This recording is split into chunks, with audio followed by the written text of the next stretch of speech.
Thank you.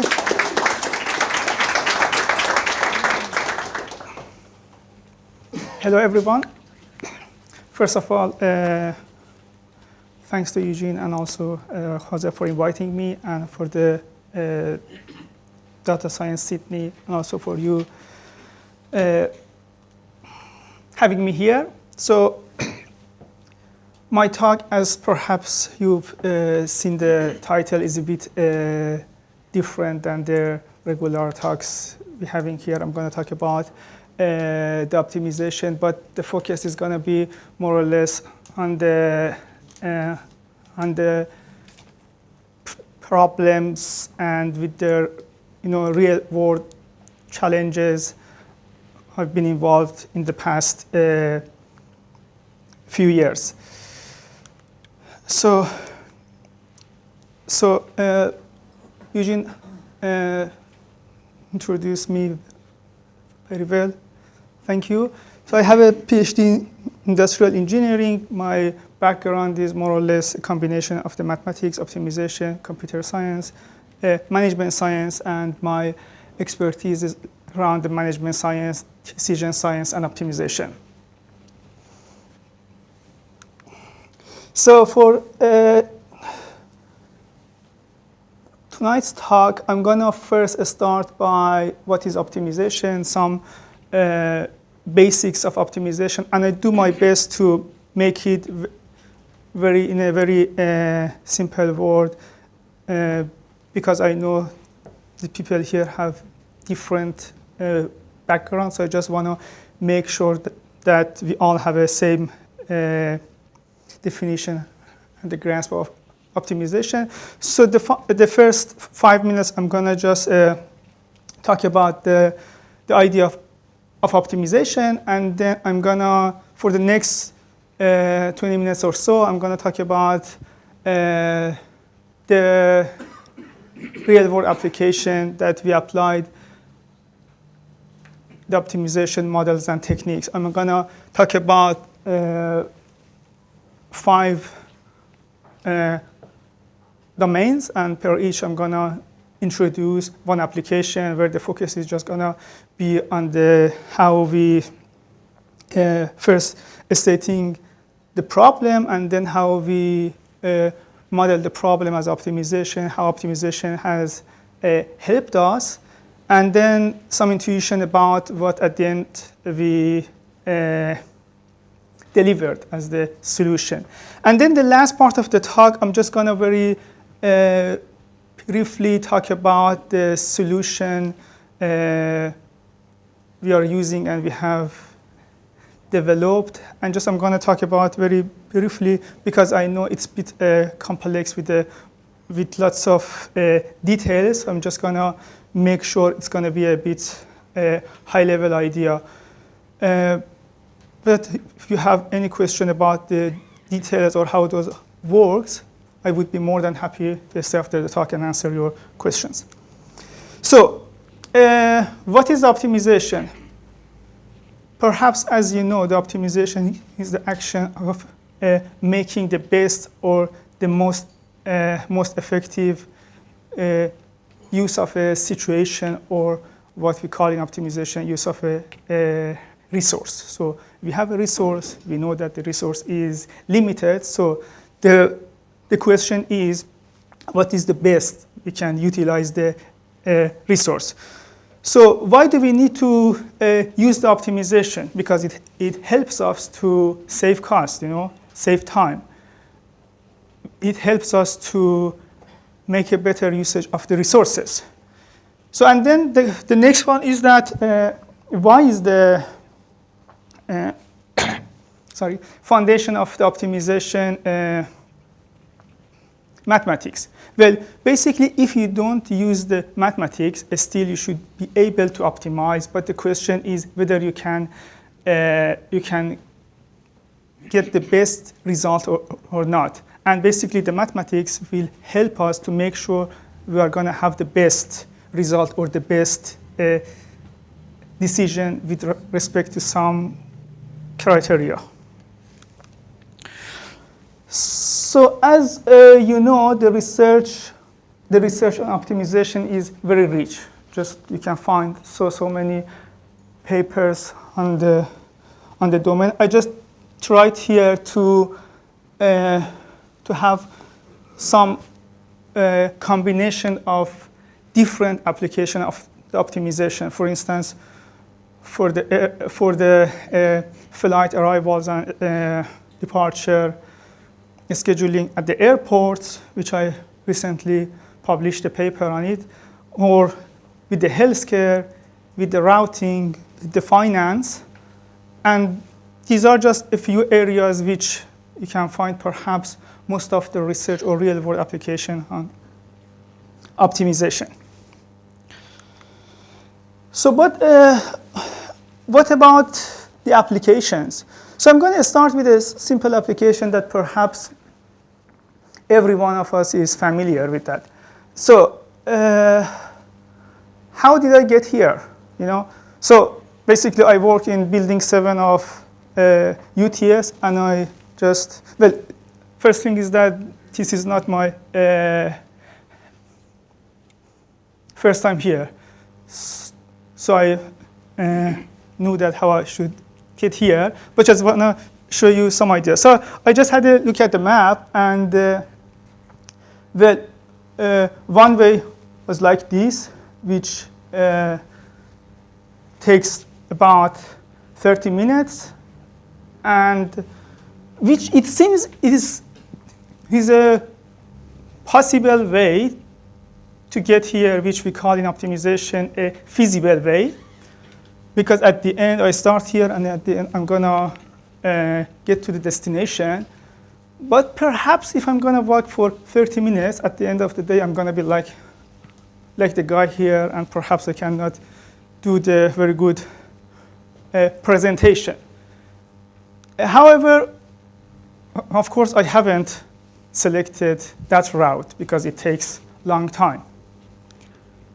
So the shortest route is through this way, which takes 15 minutes for me to get here. And basically, this is the best route at the time I was looking at the map. Well, I should say that because I was walking, and for the walking, we don't have any, like the congestion or those kind of things, so the amount of the time should be same. So no matter whether I look at this route in the morning or in the afternoon or at night, it should more or less be 15 minutes. But if it is, for instance, I was going to use the public transportation, depending on the time of the day, the amount of travel might be different. So even in this case, I have basically 2 options. Yeah? One of them is taking 17 minutes. The other one is taking 15 minutes. So basically, 15 minutes is shorter if I'm going to focus on my criterion of making sure that the amount of the time I'm going to spend is the shortest possible. So I'm going to choose the 15 minutes. So this is one typical application of optimization that I am sure that everyone is aware of, that we are using every day. And it is called in the optimization and computer science community and also mathematics a shortest path problem, which despite this looks a bit complex, there are very efficient solution algorithms for that. And that's the reason whenever you want to find your way to somewhere, and then just you type the destination, and then it takes some time to be sent to the server and some optimization and sending back. Perhaps it takes just less than a few seconds. So another application of optimization, that's a very classic example that you can find in many many operation research optimization textbook, but of course not with the ice cream, with some application in the manufacturing area. I just wanted to a bit play around just to make sure, first of all, it's going to be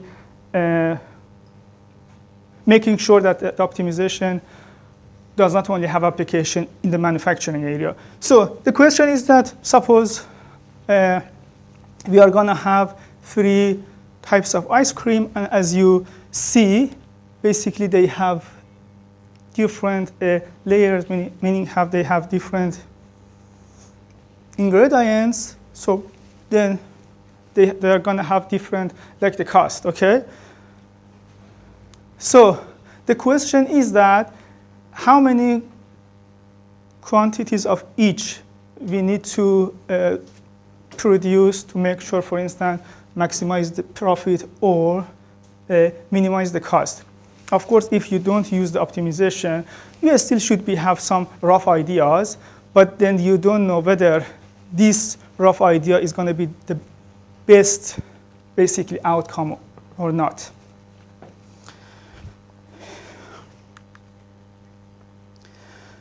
So now I'm going to talk about some of our optimization application that we've been working in the past few years and also up to now. The first one is about one very interesting application, scheduling, and it's the flights arrival and departure at the airports. So what is the flight departure and arrival scheduling at airport? We all have seen perhaps this line of the aircraft waiting to land, or some patterns like this waiting to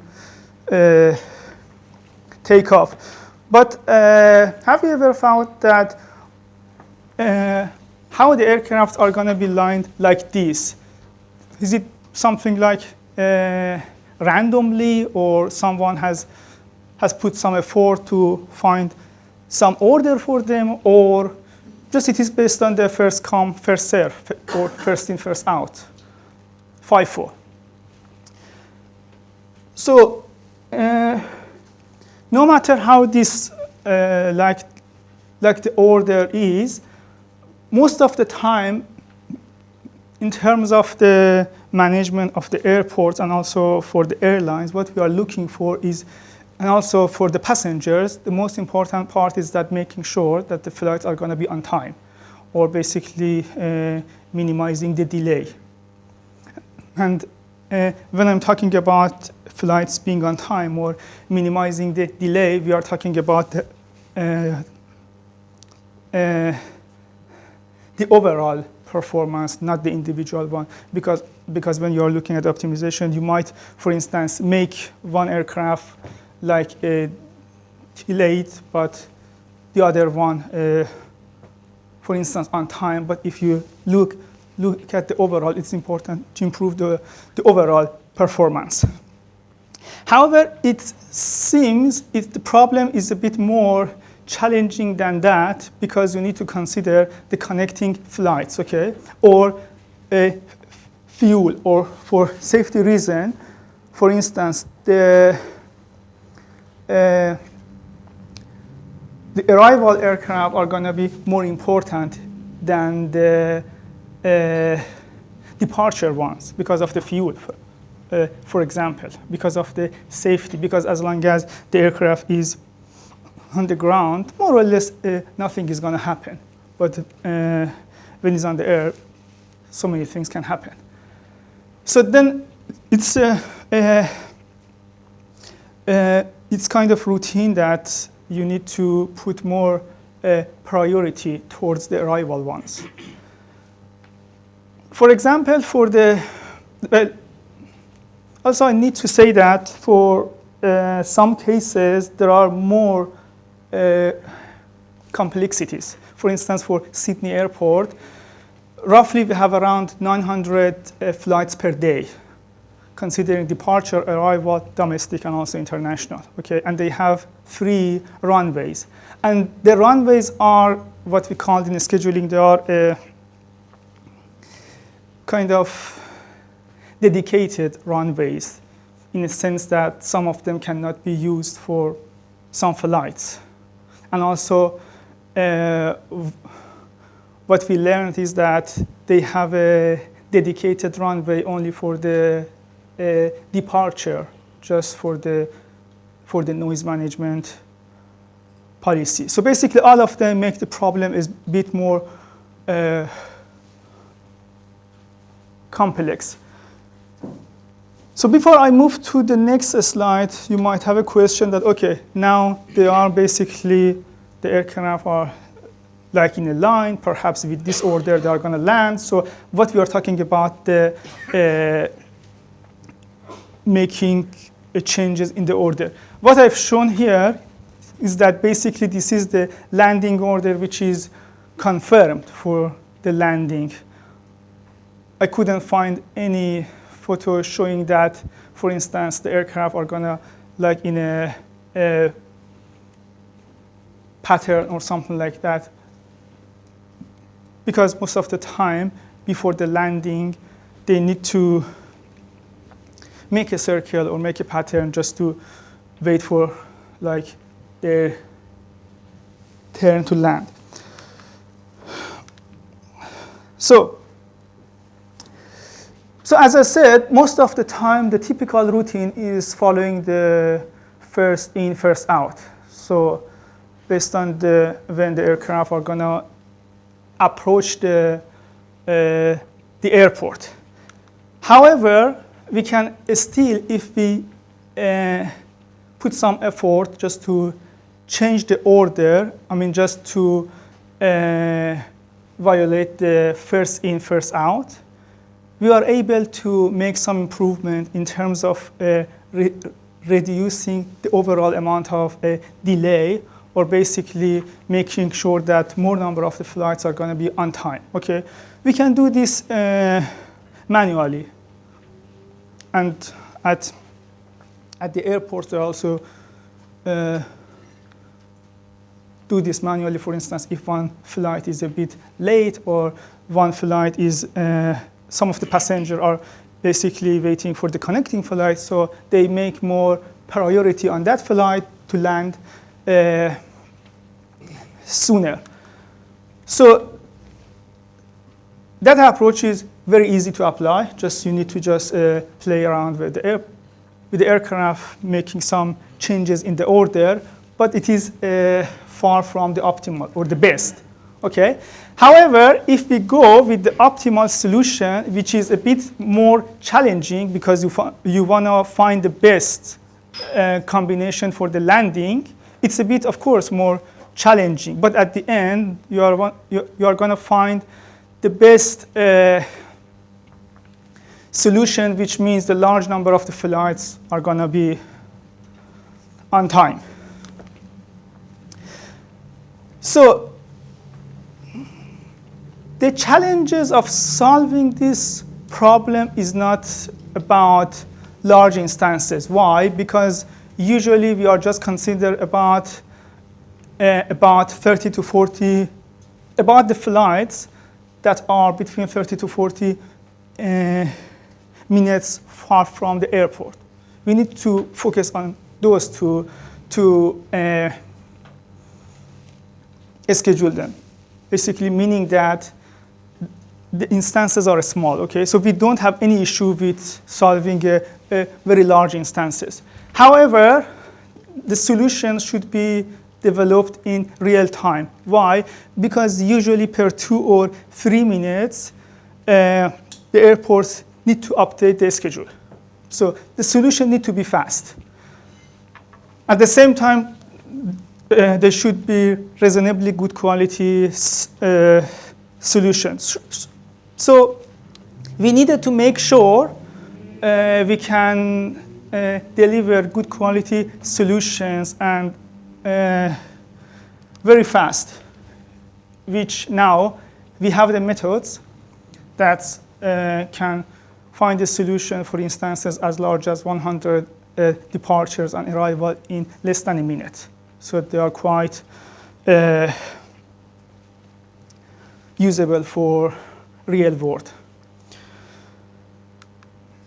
So the next domain I'm going to talk about is logistics and routing. Perhaps you are more familiar with the application in this area in terms of the vehicle routing or the companies who work in the delivery domain. So, however, the one I'm gonna show is a customer-oriented delivery, meaning that the cost of the vehicle, the cost of the fuel is less important than the waiting time of the customers. So, suppose a very simple application which we have 3 hospitals requiring the blood products, and we have 1 vehicle, okay? And further assume that the numbers I've shown is the travel time in minutes to get to each of the hospitals, yeah? So, assuming that, for instance, the vehicle starts from here and then visit the first one, we know that the arrival time of the vehicle at the first hospital, based on the numbers, is 15 minutes, okay? Which we can say it's the waiting time of the first hospitals as well, yeah? The second hospital basically needs to wait 15 minutes for the first one and then 13 minutes for the vehicle to get to the second hospital, and so on for the third one, which means that the total waiting time for all 3 hospitals is going to be, in this case, 1.5 hours. Yeah? Why not we change another route, which in this case, first we are going to visit the 3rd hospital, followed by the 2nd one, followed by the 1st one. And as you can see, we are slightly faster, but perhaps in this case, the amount of the saving is not that much tangible. But the idea is just to show that how playing around with the different routing might save you some time. So here we have 3 hospitals, and of course these 2 just are 2 possibilities. Yeah, you can have, for instance, from here you can go to the 2nd one, then you can go to the 1st one, then you can come to the 3rd one. You can go to the 3rd one, then 1st one, the 2nd one. If you consider all those combinations, is going to be 6, or in the formulation is 3 factorial, which is going to be 6. Just imagine instead of 3, you have 20 hospitals, which is again is not a very, perhaps you consider a small instance in terms of the real world applications. Can you guess how many combination of the routes we have that we need to consider if we want to find the best route? Well, the number is going to be like this. Well, so even I don't know how I should read the number. But anyway, the idea is that these combination of the routes you need to consider to be able to find the best route to serve only 20 hospitals, focusing on minimizing the total waiting time of the hospitals. So in this type of the problem, the more complexity is around developing a good route to basically serve the hospital because of the number of the combinations. So we work on the problem for a set of 24 hospitals, and that we had 3 capacitated vehicle, so because we are talking about the real world application, so the vehicle has some sort of the capacities. But I'm not just listing some of the constraints. We have more real world constraints than here. For instance, some of the hospitals have time windows that they require that the blood to be delivered to them within that time window. But just I want to be very simple for the today's talk. So the idea was that the deliveries must be finished within the same day and basically as soon as possible. So we were focusing on minimizing the waiting times. So we had 3 vehicles, and basically at the end we developed a route per each vehicle, and we could reduce the delivery time by about more than 50%. So just we compare the routes here with what they were used, and then we calculated the amount of the improvement. So the next application I'm going to talk is facility location. And facility location, as the name suggests, is about locating a set of facilities, okay? For instance, one facility even can be like the bank, okay? One branch of the bank. Or for instance, it can be like the hospitals. Those are the facilities that in a city you need to locate several of them to be able to serve the residents. However, the one I'm going to talk about is undesirable facilities. Facilities that still are needed for the residents, for the city, but in terms of the maybe I need to put it into the question. These are the facilities that perhaps you can find in a city. So even in Sydney, we have the oil warehouse, yeah? And the other one on the left is the nuclear power plant. What do you think is special about these undesirable facilities? So if something happens, the outcomes can be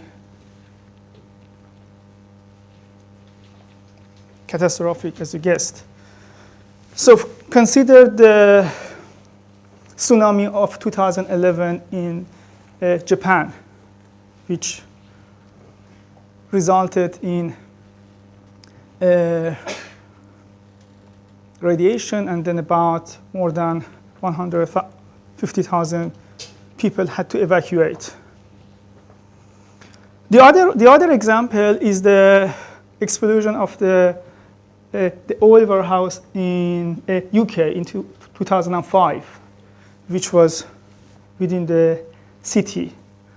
So in that case, perhaps the impact wasn't as bad as the first one, but still if the accidents happen, they can be very, very bad. So the idea is that still we need to have these facilities in the cities, yeah? But the question is where to make sure we are gonna minimizing the impact on the people.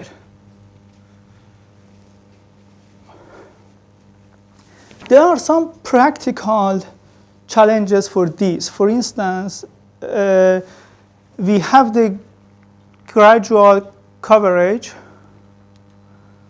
because, for instance, the further you are from the facilities, the less impact, okay? So in the picture here, what I'm showing is that the amount of radiation 1 year basically after the Fukushima nuclear power plant disaster in Japan. So the focus is on showing that when you go a bit further from the power plant, the amount of the radiation is going to be decreased, which is quite normal when you are further, so you expect less impact. So the other thing is that because we are going to solve this problem for the real world, and basically we are going to make sure we locate the facilities such that the amount of the population which are going to be impacted by those facilities are minimized. So the question is that how we can consider grouping the population into the suburbs, okay? There are some methods which use the aggregation, but then basically if you use the aggregation, you need to assume some sort of condition or the assumptions, which means the outcome is not going to be that much accurate or a bit far from the optimality. And then the next one is problem size. These kind of the problems are usually very large in terms of the number of the suburbs, or when you model it in terms of the mathematics, number of the nodes, okay? And at the same time, the facilities are going to sit there for maybe, 30 years, 40 years, 50 years. So the decision maker is not concerned to wait 1 week, 2 weeks to find a really good solution. So here, we are not concerned about the time of the solution, because as long as you are going to have a facility sitting there for 50 years, of course you don't mind waiting for a week to find a really good solution. However, the quality is important because of the impacts. So now we have the methods which can solve these instances as large as 10,000 suburbs. But of course, not in, for instance, 1 minute or 2 minutes as the previous application, because as I said, the focus is not on the solution time here in the solving the large instances with quality solutions. So in about 3 hours, or actually less than 3 hours. So the fourth application I'm going to show is how we use optimization to classify groups of data. Perhaps it's one of the applications which is very close to the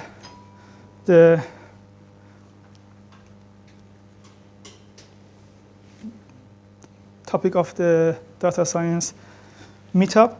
So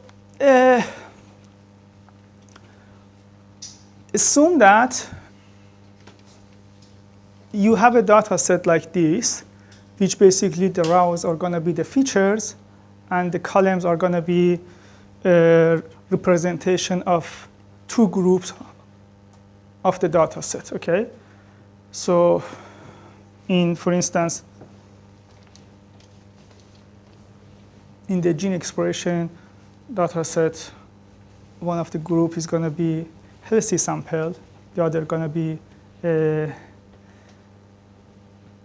disease samples. The question is, what is the smallest number of these features that can basically distinguish between the healthy and the disease samples? So why are we interested? Because it can be used as the biomarkers for the future to basically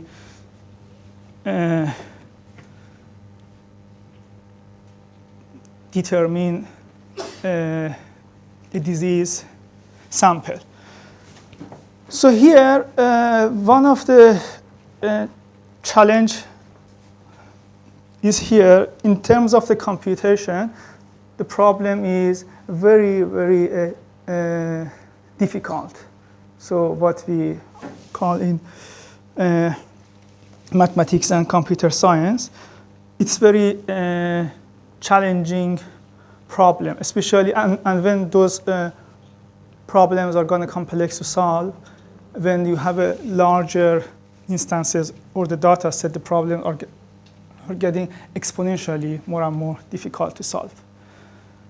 So now we have the methods that can extract the features for the data set as large as 500,000 elements in a few hours. Still, the problem is very difficult to solve, so I'm not saying that, for instance, 5 minutes or something like that. I'm going to be realistic, so in a few hours, but the methods are quite effective and they work very well.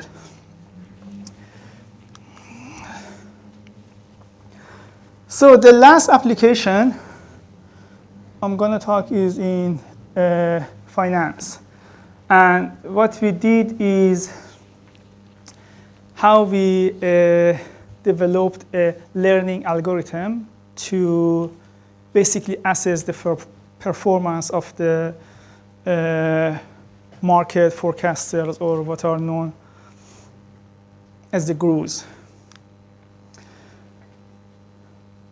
How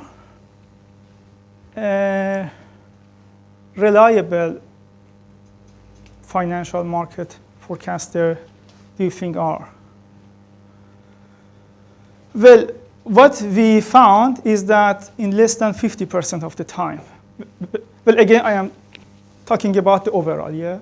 Might be the case by chance or by any, that one forecaster is very good and one forecaster is very, very bad. But the overall, and I'm showing that what I mean by the overall, we found they are less than 50% of time basically accurate.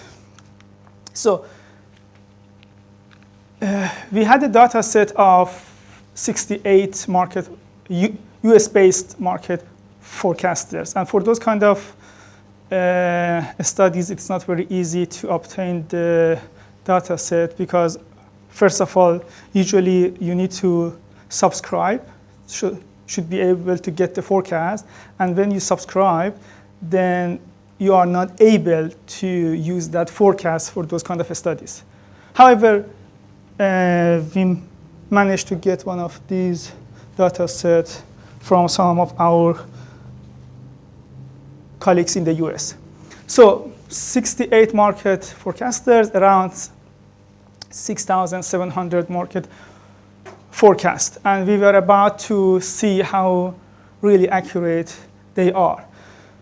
So the important part was that we need to consider the impact of the forecast, because not all forecasts are same in terms of, for instance, they are referring to short term, they are referring to long term, or they are specific enough. For instance, they are saying that that specific stock is going to be like down, is going to be like up, 5%, 2%, or in, for instance, next week or whatsoever. So we need to consider both long-term, short-term, and also how the forecast is specific.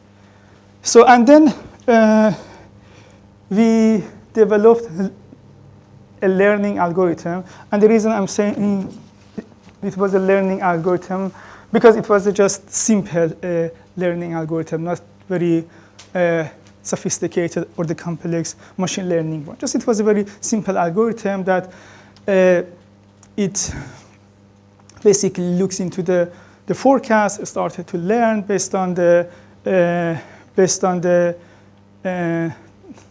accuracy that for some of the forecasters we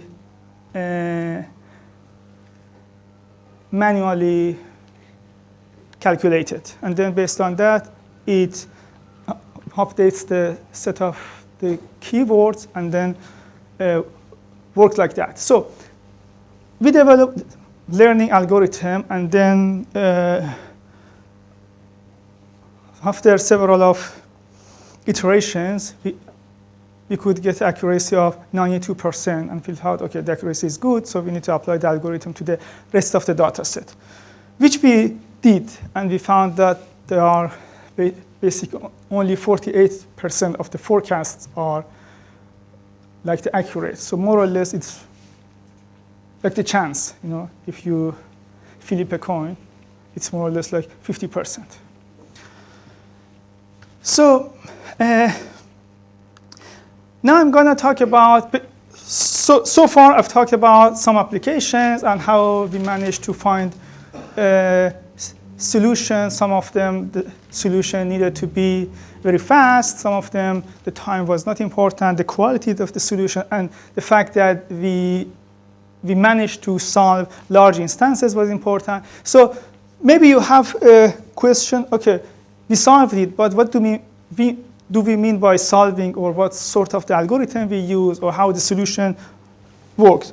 So I know the details of those methods are going to be basically out of the scope for this talk. So I'm just going to very briefly talk about various solution methods we used. Usually in terms of again, computer science, decision science, mathematics, we have, for the optimization, we have two types of solutions, two types of the methods to deliver the solution, the exact method and the heuristic or the approximation. The exact method, of course, they can find the optimal solution. So the quality is basically the best quality, but the runtime is so low. So even for some of the methods based on the application, you need to wait several years if you want to get the best solution. So not practical for every application. So then we have the heuristic or the approximation. The runtime is very fast, They can find the solution very quickly, but you don't know about the quality of the solution. Okay, so just you hope that the solutions are very good. But basically, you don't have any sort of the guarantee for the quality of the solution. So these are two, more or less, the methods in the optimization you can utilize to solve the problem. So on one side, you have the best methods, but it depends on the application whether you can apply or not.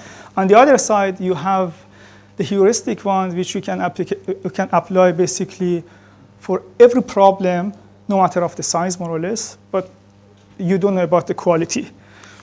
So why not utilizing both of them, okay? So it can be one nice idea which we are following at least now for 3 years, and we managed to get really, really good results with my PhD student. Some of them are here. So basically, this is more or less the black box we are using to solve the problems. So on the exact side, for instance, for the problem of delivering the blood product to hospitals, we had more than one vehicle. So the idea was that, because if we were about to solve the complete problem, it was very challenging. So we first assigned the hospitals to the vehicles. So it was a bit a smaller one. So basically, we decomposed, okay? And then per each vehicle, we found the order of servicing the hospitals. So for this one, we purely used the exact methods, but however, by decomposition, some sort of the tricks, we managed to solve the problem. So we use a combination of the exact with the heuristic for the flight scheduling, because the instances were not very big, and at the same time, we still managed to basically break the instances into a smaller one. We could solve like piece by piece by the exact methods, and then at the end, we combine the solution.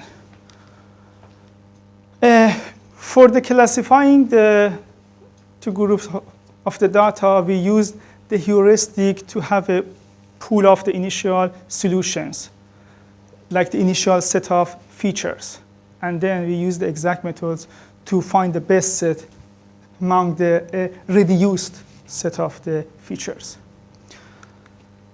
So for the undesired facility one, we just use the heuristic methods. The size of the problem were so enormous we couldn't use the exact, well, we could use the exact method, but basically who knows after 2 weeks, 1 month, or when they can find the solution. But the heuristic we used, we showed that they are able to find very good quality solution. So just in the, at the end of the talk, I just want to say that we have a very dynamic and active multicultural team. We are collaborating with the universities in Australia, Sydney Uni, within UTS, with the RMIT, and also we are working with other universities overseas. If you have any challenging problems, if you have any real-world optimization problems that you think we can help, we are more than happy to help. And here, just my contact details. If you have any question, let me know. So thank you for your patience and listening to my talk. Thank you.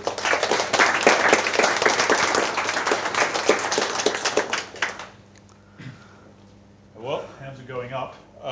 We've got some mics here. Jose, Ray, there's one over there. Sure.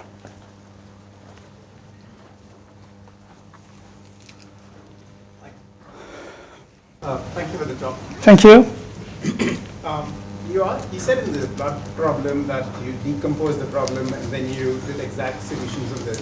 Yeah. But it seems to me that even after you decompose, you're still left with a traveling salesman problem there. Not exactly a traveling salesman, a variant of that, because the traveling salesman is concerned with minimizing the cost. Here we have the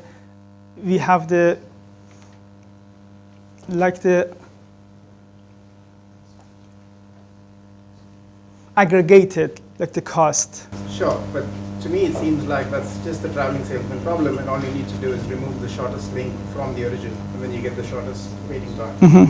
So I'm just very curious about what exact method that you use, because traveling salesmen can be complete. Well, yes and no. It depends on the size of the problem, you know. Well, we solve at the end by the CPLX. You have the solver here. So for most of them, you don't need to develop a solution.